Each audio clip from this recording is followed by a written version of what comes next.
Al-kibr, istikbar, pride and arrogance. May Allah protect you and I and cleanse our hearts of it. Illa Iblis aba wastakbara. Iblis, the devil, he refused the instruction of Allah because he saw himself as above it. Istakbara, his pride, his arrogance took him too far. فَأَمَّا الَّذِينَ اسْتَكْبَرُوا. On the Day of Judgment, Allah speaks about those who showed a lifestyle of arrogance today.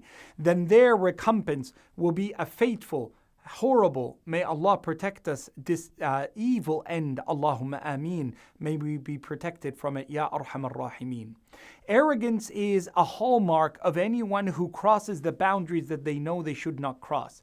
It's not by material possessions. It's not that you have more than others, so you value yourself more. It's the belief in your heart that because I have what I have, or know what I know, or am the color that I am, or the height that I am, or the sex that I am, that makes me better or more virtuous than others. It is an elitist mentality that brings down a person in their estimation with Allah subhanahu wa ta'ala.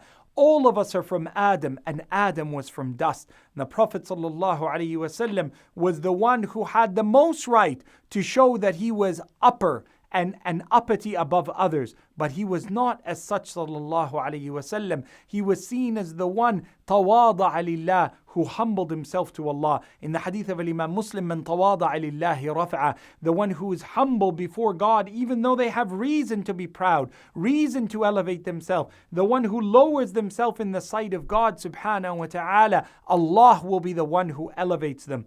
The one who considers themselves as being better, more superior, elevated above the rest, are the ones that are humbled in front of Allah. The Prophet ﷺ says in the authentic hadith also in Bukhari, مَا عَلَى شَيْءٌ إِلَّا وَضَعَهُ اللَّهُ. Nothing attains an iconic status. No one acts in an arrogant, in a proudful way, except Allah will bring them down in the estimation and in the sight of those who they prided themselves in front of. The Prophet ﷺ said, مَنْ كَانَ فِي قَلْبُهُ مِثْقَالَ ذَرَّةٍ مِّن كِبْرٍ. The one who has in their heart even half of an atom's weight of arrogance will not enter Jannah with the first of its people. لَمْ يَدْخُلِ الْجَنَّةِ. A man stood up and said in the riwayah of Imam al-Tirmidhi, يَا رَسُولَ اللَّهِ إِنَّ الرَّجُلْ يُحِبُّ أَن تَكُونَ ثِيَابُهُ حَسَنًا وَمَرْكَبَهُ حَسَنًا وَطَعَامُهُ حَسَنًا. O Messenger of Allah, some of us who are wealthy, we like to wear fine tailored clothing and eat exquisite cuisine and to ride on a nice stallion, to have a nice ride that we ride on. Is this the arrogance that will preclude us and keep us back from entering Jannah with you in the first wave, O Messenger of Allah? He said, لَيْسَ كَذَلِكَ. No.